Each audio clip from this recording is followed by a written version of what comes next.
ওয়া আলাইকুমুস সালাম ওয়া রাহমাতুল্লাহি ওয়া বারাকাতুহু। আপনার প্রশ্নটি খুবই গুরুত্বপূর্ণ। আমি ধাপে ধাপে উত্তর দিচ্ছি। ১। দিল্লির জামা মসজিদ কার হুকুমে তৈরি হয়েছিল?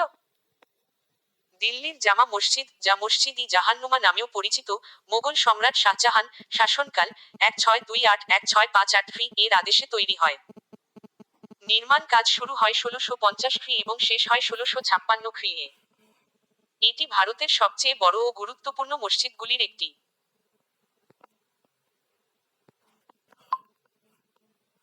২।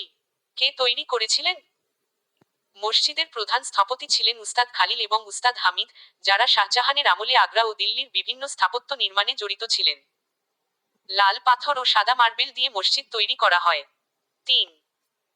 মসজিদের কিবলা দিক একটুখানি বেঁকে গিয়েছিল এবং শাহজাহান আসামের জঙ্গল থেকে একজন আউলিয়া এনে সোজা করান। এটা কতটা সত্য? এ বিষয়ে কোনো ঐতিহাসিক প্রমাণ বা নির্ভরযোগ্য দলিল পাওয়া যায় না।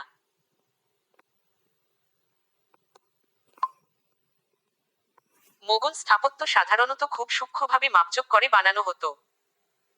বিশেষ করে মসজিদের কিবলা, মক্কার দিকে দিক ঠিক করার জন্য অভিজ্ঞ আলেম, ফকিহ ও জ্যোতির্বিদদের পরামর্শ নেওয়া হতো।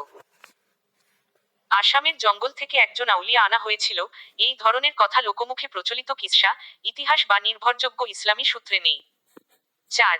কোরআন ও সহিহ হাদিসে কি এর উল্লেখ আছে? না। কোরআন বা সহিহ হাদিসে দিল্লির জামা মসজিদ, শাহজাহান কিংবা আসামের কোনো আউলিয়ার উল্লেখ নেই।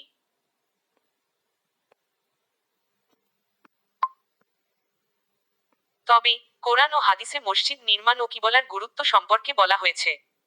যেমন, কোরআন: তুমি তোমার মুখ মসজিদুল হারামের দিকে ফিরাও, আর যেখানে থাক না কেন, তোমরা তোমাদের মুখ তার দিকেই ফিরাও। সূরা আল বাকারা 2:144। রাসূল বলেছেন, পৃথিবী আমার জন্য পবিত্র ও মসজিদরূপে করা হয়েছে, তাই আমার উম্মতের যেই হোক, নামাজের সময় উপস্থিত হলে সে যেখানে আছে সেখানেই নামাজ পড়ুক। বুখারী, মুসলিম।